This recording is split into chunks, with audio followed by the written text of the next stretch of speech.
Hello everyone. I hope you all are watching this online lecture series. In last three lectures, we discussed about the three chromatography. These are the adsorption chromatography, partition chromatography, and ion exchange chromatography. So we know about the chromatography. Chromatography is an important biophysical technique that enables the separation, identification, and the purification of components of mixtures for qualitative and quantitative analysis. So chromatography, it is a separation technique in which a mobile phase carrying a mixture and it caused to move in contact with a selectively absorbent, means these are the stationary phase.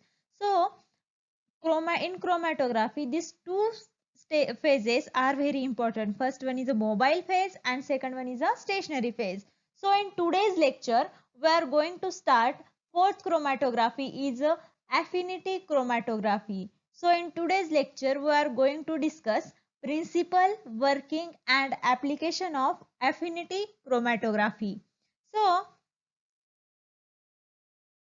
what is a affinity chromatography? What mean by the affinity? Actually, affinity chromatography, it is a type of liquid chromatography. And why it is the for separation, purification or specific analysis of sample component. The specific analysis of sample component, it is a peculiarity of affinity chromatography, and it is utilized the reversible biological interaction or molecular recognition in the is called affinity.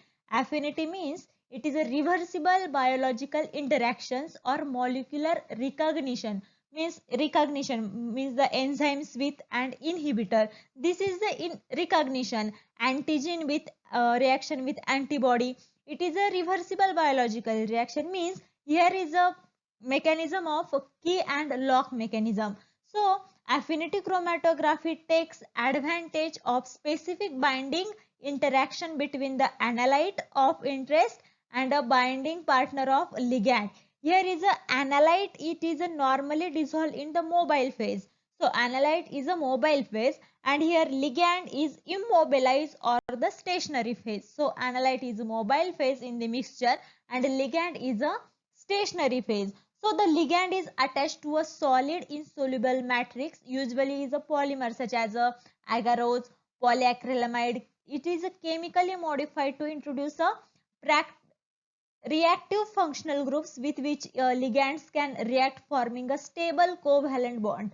Means the ligand is forming a stable covalent bond with the this agarose, polyacrylamide or this such a insoluble matrix, and these polymers forming a strong covalent bond between the ligands and these polymers, and these are the very helpful because in working we will know about what it actually form the covalent bond and how the separation, purification or specific analysis of sample is separated with the help of affinity chromatography.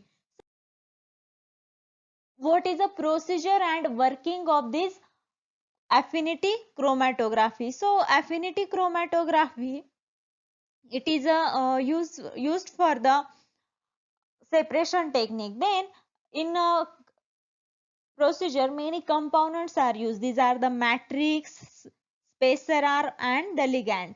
So the matrix is an inner support to which a ligand and can be directly or indirectly coupled.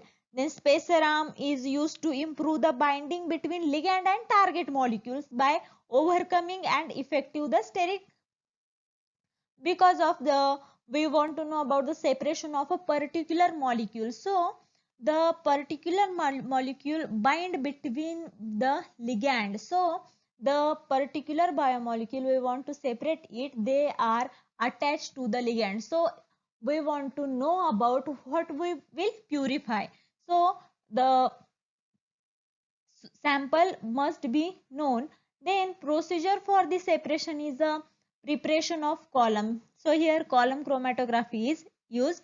The column is loaded with the solid support such as a saccharose, agarose, cellulose or etc. Then the ligand is selected according to the desired isolate. Then the spacer arm is attached between the ligand and solid surface. It is the first step of the procedure. Then second step is a loading of sample.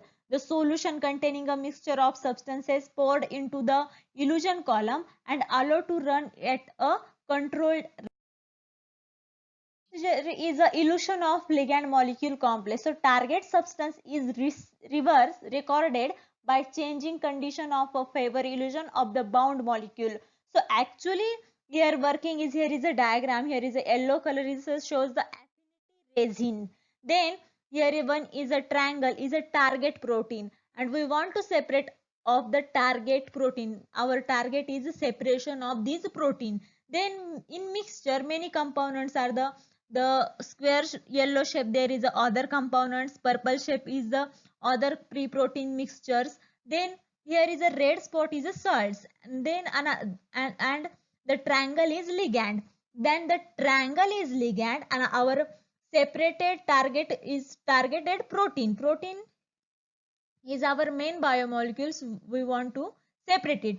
So ligand is a triangle shape and the target protein is also triangle. So it is actually the lock and key mechanism. And when the stationary phase is the first loaded in column to which mobile phase is introduced. Firstly, we introduce the resins, affinity resins and ligand into the column.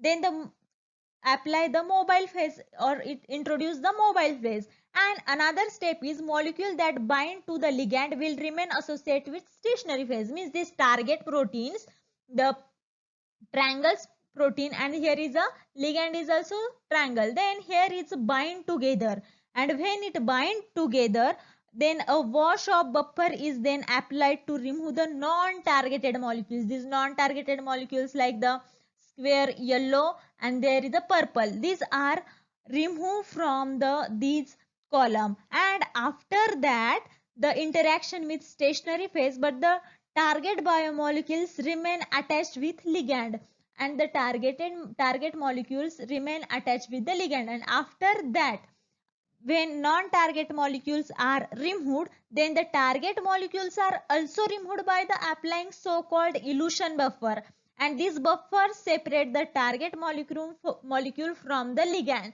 And here the our separation is takes place. First step is here, finish the separation of targeted biomolecules with the help of the elution buffer and with the help of the ligand, because ligand and these affinity resins form a covalent bonds, and because of that our target proteins are attached with the ligands. And if the first wash, the affinity wash, in which the only non-targeted biomolecules are separated, and after that apply the elution buffer, there is the our targeted proteins are separated, but there are the some salts are there, so we need the desalting. The next process is a desalting. So here the separation and purifications are takes place. So affinity chromatography does not require the molecular weight, charge, hyper probability, but the property of analyte to be interest is must be known. But why the property of analyte means, for here the proper, here our analyte is a targeted protein, and this targeted protein analytes property should be known. But why is known? Because this knowledge of binding property is useful for the designing of the separation protocol. Here our we use the triangle ligand. So if we know about these properties of the specific targeted origin, we can use the proper ligand, and this knowledge is very useful to design the separation of this protocol. So the ligand used in affinity chromatography are obtained from both organic and inorganic sources. For example, biological sources are serum protein, lectins and antibodies, and inorganic sources are moronic acids, metals, triazine dye, these all.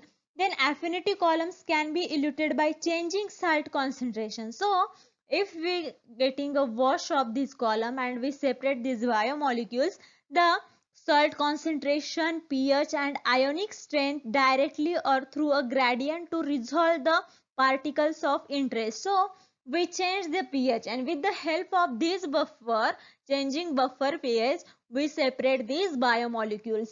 Then here is the whole working of affinity chromatography. Then affinity chromatography is very useful and there is a many applications of affinity chromatography. But before going to start affinity chromatography's application, here is a one table of a typical biological interaction is used in affinity chromatography. I told you this affinity chromatography ligand and our targeted molecule is actually like a key and lock mechanism. So if your target molecule is enzyme, then the ligand is must be substrate. If your target molecule is antigen, your ligand should be antibody. And if your target molecule is polysaccharide, then use a lectin. If your target molecule is a complementary base sequence, then use a nucleic acid. If your target molecule is a receptor, we use the ligand is a hormone. Then if your target molecule is a biotin conjugated molecules, then must use the avidin. If your target molecule is a calmodulin binding partner, then use a calmodulin. If your target molecule is a GST fusion protein, then must use the glutathione. These all are according to the target molecules. Like here immunoglobulins, we are using proteins A and G are ligands. Polyhistidine and fusion proteins ligand should be metal ions. So according to your target molecules, the ligand must be used according to the target molecule. So applications of the affinity chromatography. Affinity chromatography is one of the most useful method for the separation and purification of specific products. Here we separate the specific products. So it is essentially a sample purification technique used primarily for biological molecules such as a protein, and its major application includes the separation of mixtures of compound, removal of impurities or in purification process, in enzyme assay, detection of the substrates, investigation of binding site of enzymes, in vitro antigen antibody reaction, detection of single nucleotide polymorphism and mutation in nucleic acid. Because these all are the application of affinity chromatography, but many advantages are also. Affinity chromatography give a high specificity. We can separate a specific type of target molecule with the help of affinity chromatography. Then another advantage is a target molecule can be obtained in a highly pure state. Single step purification provides this affinity chromatography. Another advantage is that the matrix can be reused rapidly, means these resins can reuse rapidly. Then the matrix is a solid, can be easily washed and dried and give a purified product with high yield. Affinity chromatography can also be used to remove the specific contaminants such as a proteases. So many applications and advantages having this affinity chromatography, but certain limitations are there because these method are very time consuming method. More amounts of solvents are required which may be expensive. Intense labor we require. Non-specific adsorption cannot be totally eliminated. It can be minimized. Means we want to know about the properties of analyte. So here is a one small limitation.